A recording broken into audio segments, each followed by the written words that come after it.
My Everbest meal, the one we prepared together. Everest Refrigerators. Everbest from Everest. My Everbest partner in the world is you, babe.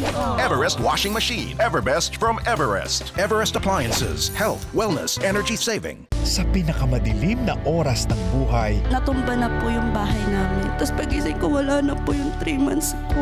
Hindi ko alam kung paano siya naanod. Sa lahat ng mga lugar na naapektuhan ng bagyo, kasama niyo ho kami. kami ang magbibigay ng liwanag 1+1. para sa panibagong simula. Bibigay kami mga host ng additional 1 million pesos paghahati-hatian ng lahat. It's showtime! Ngayong Holy Week, mananaig ang mga kwento ng pag-asa at pag-ibig. Mahal na mahal kita. Mahal din kita. Iba't ibang kwento ng sakripisyo. Makakalaban pa rin tayo. Hindi na natin kontrolado ang hanay. Ma'am, saan kami pupunta? Dad, saan tayo? Saan ligtas? Tayo na. Sunod nakadiscover sa katawan ng Papa. Makikitang subsupa rin siya sa trabaho hanggang sa uli. Kung katiyakan lang ang meron at walang pagdududa, hindi magkakaroon ng misteryo. Gumigising ako sa katawan ng iba't ibang tao araw-araw. Bubuhay lang ng isang araw para sa tao na yun. Pinaramdaman ako hindi ko pa nararamdaman noon. Di pa rin ako makapaniwalang totoo to.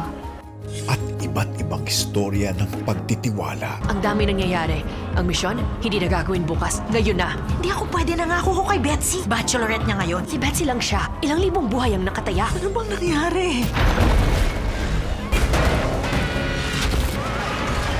Isa akong obituary writer. Kung dumating yung time mo, ako yung susulat ng obituary mo. Gusto kong isulat mo na ngayon.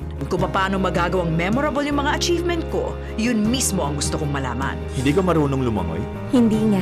Lifeguard ako at pwede kitang turuan kung gusto mo lang. Anong mangyayari kung papayag akong magpaturo sa'yo?